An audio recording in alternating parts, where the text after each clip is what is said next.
Welcome back to Sushimi's house. I'm your loving host, Master Sushimi, joined today by my sweet sister, Ice Ice Bubbie. Hello. My good puppy son, Theodore Roosevelt, aka Mr. President, aka Teddy. And we're back with some more, Allen Control.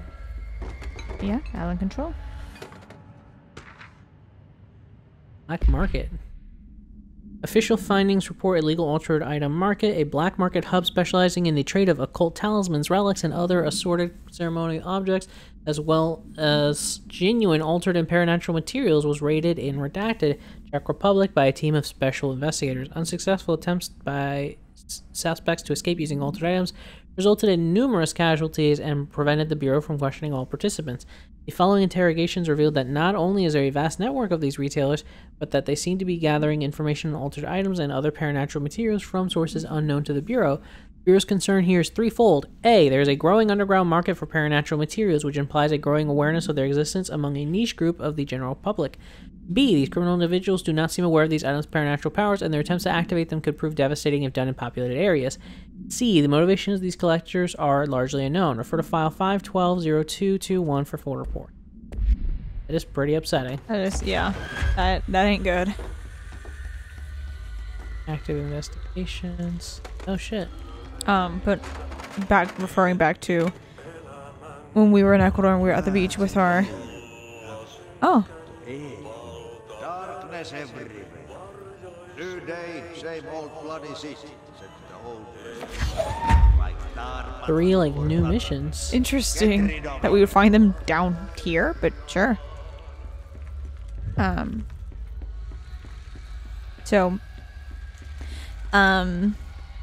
Anyway, so when we play Uno, there was like one turn I guess I was taking a little too long, and y'all just started chanting my name, all of you, and like going faster and faster, and it just really stressed me. Bubby. And I was like, and it got to a point where it would happen every turn if I didn't slam the car down in 0.2 seconds. We're funny. You guys are funny. It was funny. Interagency cooperation decision, re-NASA.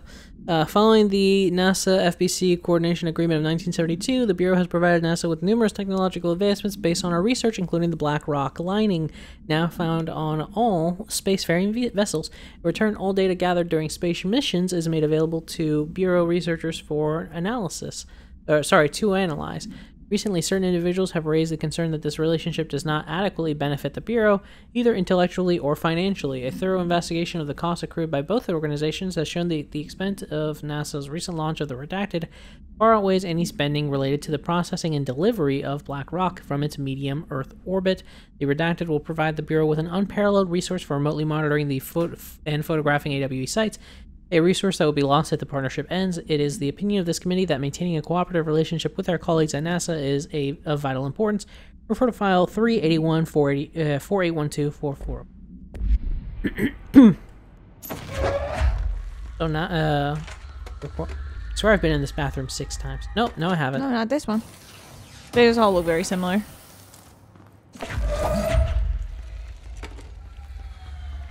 Alright, so I think we did pretty much everything down here.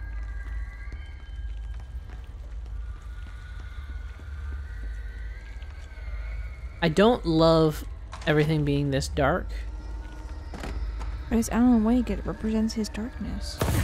Yeah. Right. The darkness in his soul or whatever. Oh, Hey, let there be light. Hey, you. Quit floating. Stop it.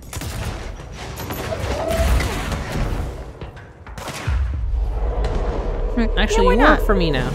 You're hired. You're hired. No benefits, though.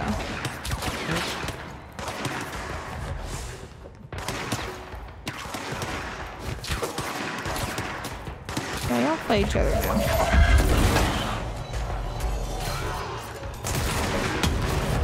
Oh, man. Are you launching missiles at them or someone launching missiles at you? You know, I don't really know. Unsure. Unclear. Whoa. Oh, my legs.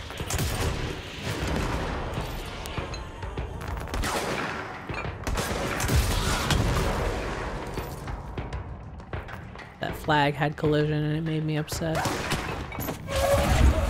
Oh. Oh god. My coworker. So we have this.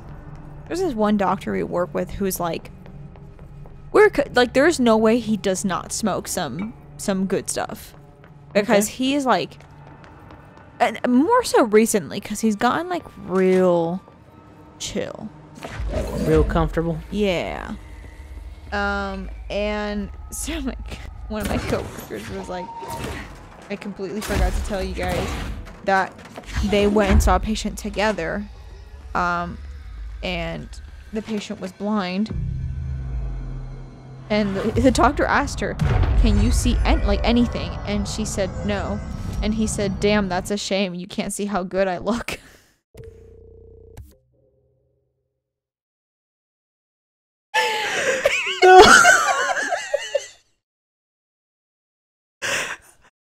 Fucking incredible. Did the patient laugh? I mean, that's, well, because that determines whether it's okay that we just laughed. So I was like, I would have immediately left the room. Yes, thankfully the patient and the family members that were present in the room laughed. Because I would have been like, no. Just like, you think you're fucking funny? I would have left. I would have been like, absolutely not. I can't believe it. Like, mind you, the way he is, he would have said it in a way that like, like anybody could have could tell like he's joking. Obviously, he's being silly, but like, sure. But when you are like permanently disabled, yeah, that's what I was like, dude. And then of course, like, so of course we all were like, oh my god, like, what did the patient say? What, like, how? And you know, that coworker was like, the patient and the patient's son that was in the room started laughing, so it was all really funny. And I said, oh, thank god. And then a different coworker goes, too bad she couldn't see your reaction. And I was like, coworker, no. Just the phrase, damn, that's a shame you can't see how good I look, of this 60-something-year-old man. Oh, I can't. This is the one that like looks like one of our grandpas a little bit, so it trips me out to an extent. So like, oh god, just absolutely silly. I'm glad the patient laughed, but no, absolutely not.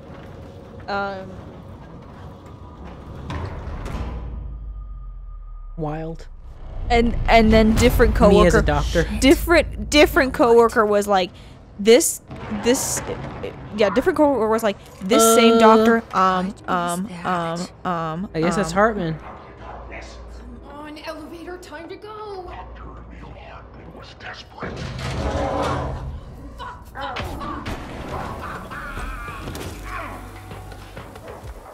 So you don't like the light? I can use that. Ooh. I guess this is what Hartman turned into? Yeah.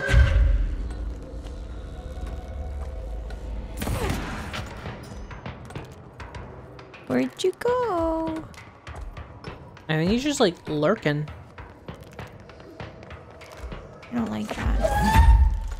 Don't like knowing he's just, oh.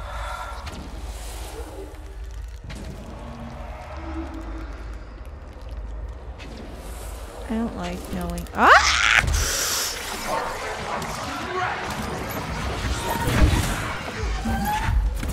Well, you haven't changed that much, Hartman. You still look pretty fucking ugly. Well, that's something. A shame for you, I guess. Yeah, but different patient. Wish I was blind like that one woman. A same doctor, different patient. Different coworker chimed in and was like, yeah, one time we were seeing a patient who had knee surgery, and he was like, what a shame, now you can't dance. What the fuck? Right. That one seems actually mean. Yeah, like, well, and again, he's goofy like that. He always has been like a little goofy, but he's gotten even goofier. I think it was just like, oh no, like what a shame that you can't dance right now, you know? And she was like, I mean, I don't really like dancing that much. Which is like, okay. Yeah. The screenplay. Oh, okay. Note, the screenplay was found after the Bureau acquired the Night Springs television series, and all its past episode scripts appears to be written by Alan Wake as part of an application to become one of the show's writers. Night Springs spec script, episode Over the Threshold, Darkly by Alan Wake, host voiceover, is only human nature to wish to control forces around us, and even more so to possess them. But what happens when those forces are not ours to claim, or even of this world? What if they are the things you discover in Night Springs? Interior secret lab, night. We are in a secret lab. The large sign on a wall reads, the Federal Bureau of Night Springs. Interesting. Scientist, I've told you several times, Director, it isn't ready. Director, it's ready when I say it's ready, Doctor. Scientist, but the being beyond the portal, we have no control over it. Oh. Hey, Hartman, calm down out there. Yeah. I'm reading. Yeah, please. So rude, God. So wait, wasn't Night Springs where everything happened? No, Bright Falls is where everything happened. Falls. Night Springs is the TV show. Right. That not only Alan wrote for, but also eventually the Bureau of Control took over. Right.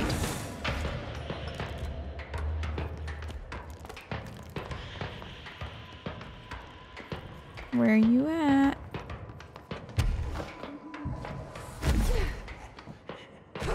Gotta stay somewhere bright. Yeah. I thought I saw him over there. Yikes. God, you can see him like materialize. I hate it. Yeah, you can see him like take advantage of like the in-between Actually. spots. Yeah, hold up. Oh, we can do 3, I forgot. Yeah, fuck with me, Hartman. I fucking dare you. Well, you are going into the darkness, so I think he will actually do that thing. Hartman, you can huff my nuts. I'd rather you not be anywhere near my nuts, Hartman. Hartman, stay away from my nuts. They deserve a better sniffer than yours. You pig-nosed fuck. Hartman, known nut huffer. Nut huffer? I wonder if he's going around just undoing these. I don't think so. I feel like you've done so many, and yet it's still dark. I guess it's a big room.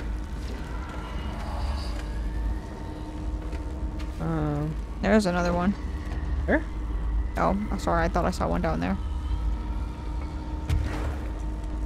There's like a lamp down there. Probably the lamp that I came down here with. Okay, there's buttons for me to press. Oh, and a thing for me to read. And a potted plant. Beep, beep, boop. Oh. Official findings report read Dr. Emil Hartman. From our family? No, I thought we did.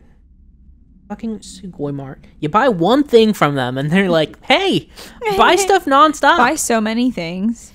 Summary, Dr. Emil Hartman is an academic psychotherapist that owned and operated a recovery center in Redacted, Washington, that's Bright Falls, focused on the treatment of artists struggling with creative blocks and other mental disorders. Publicly, Dr. Hartman's treatment center seemed unremarkable in its methods and purpose. Privately, however, Dr. Hartman was abusing his patients in order to utilize any latent redacted abilities they may possess, with the aim of shaping Redacted to his own benefit, which has earned him a Class 2 paracriminal designation. Note, for more on the link between artists and their ability to redacted reality through artistic medium, see file Redacted.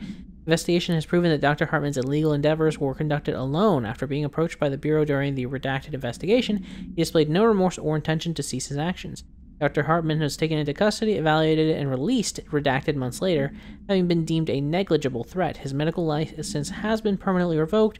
Refer to file 7-12-85-57 for full report. So he was released. Is this not the real Hartman? I don't know.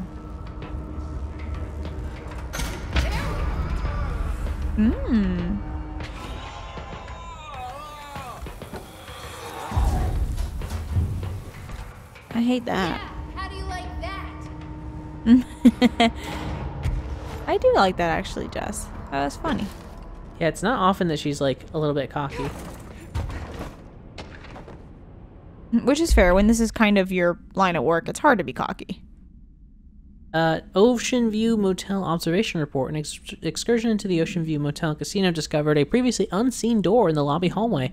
This door featured a spiral-shaped marking, designation door redacted. Similar to the other doors, it is locked and cannot be forced open. Alice Wake, a person of interest in the Bright Falls AWE, refer to AW35 for details, and the former wife of missing author Alan Wake, a suspected para-utilitarian and redacted, contacted agents Shaw and Dempsey of the investigation sector using the phone number given to her in 2010 in accordance with civilian outreach protocols. The call resulted in Mrs. Wake being brought into the oldest house for an in-person interview. For a full transcript, refer to file redacted on redacted 2017. Excursion into the Ocean View Motel occurred later that same day.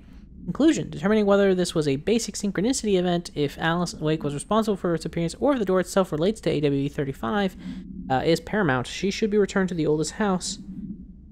Possibly even taken into the motel itself to confirm if any other changes occurs. Seems like a wild choice. Brian Hennerman, 21 years old, resident of Southern Oh, no? Texas. I'm sorry, ma'am, but I really don't understand why I'm here. You know what you did, Mr. Hennerman. I do? Tell me about Delivery Disaster. The movie? I mean, it wasn't very good. That's not what your review said, but we'll come back to that. Tell me where you got the movie from. Movie night with a K, not an N, not night like nighttime, but Who contacted you? Who told you to review that film? no one. I just did it because it looked obscure. I didn't even like the movie. I shouldn't have given such a high score, but reviewing obscure films makes you look smart. And I thought if I looked smart, I would get listeners. My podcast would take off and I could move out of my parents' basement and maybe even go to college and get a film degree like I've always wanted to. I swear. I swear, I swear, I swear. Okay, the kid doesn't know shit. I'm ending the session. Come on. You know what you did. I watched a bad movie. Yeah, much. Okay, so they give you more power cores than you need, which is nice. That's good. Ah! Oh, we fell through the world. Oh, okay, we're good. Whew. Yeah, shove those boxes off. Tell him who's fucking boss. Oops. I'm not good Get at on the the flying. one over there. Yeah, okay, there you go. I'm trying. Okay, this room is really intimidating and all, but I know my rights. It's not a crime to try and... Oh, Langston. Yeah, it's Making Langston. unauthorized contact with a dangerous paranatural entity is indeed a bureau offense, Mr. Langston, and can be prosecuted as such. Okay. Well, I didn't know that.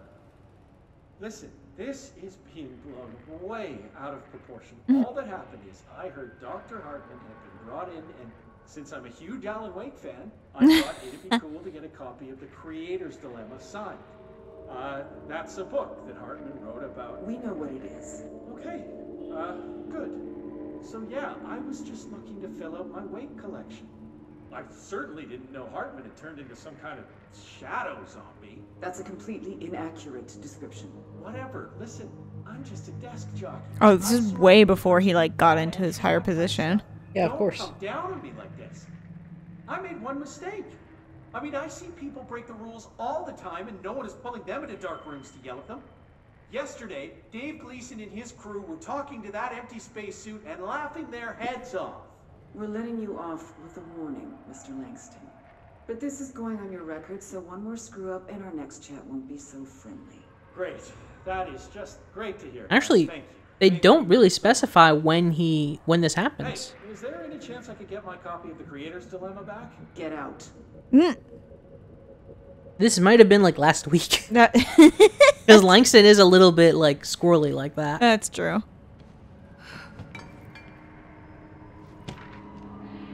Well, just because he said he's a desk jockey, that made me think it was earlier in his career. Because I think he said he worked at desk jockey and then worked his way up to what he is now. Oh, yeah, I guess you're right.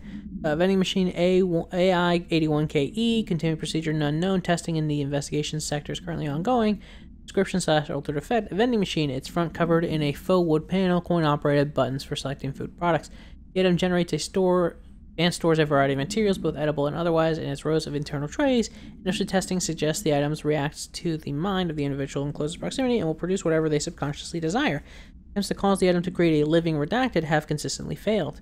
The item was discovered in a nursing home in Redacted, Alberta, after a resident named Muriel Redacted called a news station about a magic vending machine. The news story reported that the nursing home staff was purposely stocking the machine with distinctive foods and objects as a way to raise resident spirits. The Bureau response team encouraged the story while confiscating the item. I see. So the story was like, no, we're just putting stuff that the desert residents want because we know it'll make them happy. Yeah, but really, that was not the truth, and so they removed the vending machine. Oh, our cousin's writing more messages. Calm down, dude. our cousin. Yeah, the one who works with cars. We've got a million cousins, y'all. We have so many. We have so many.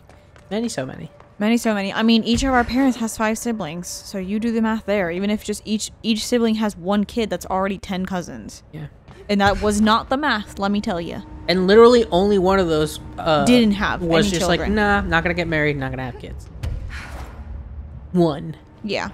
And so others were like, well, let me step up and have 3 children instead.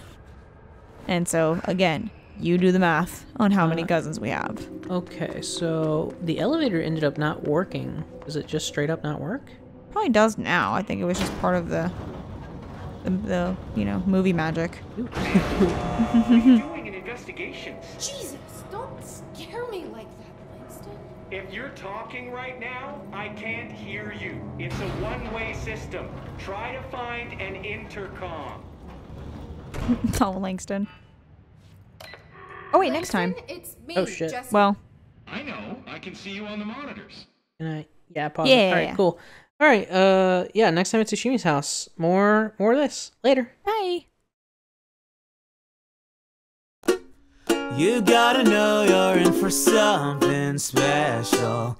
You gotta feel it in your bones. Oh, you're gonna find what you need all in time.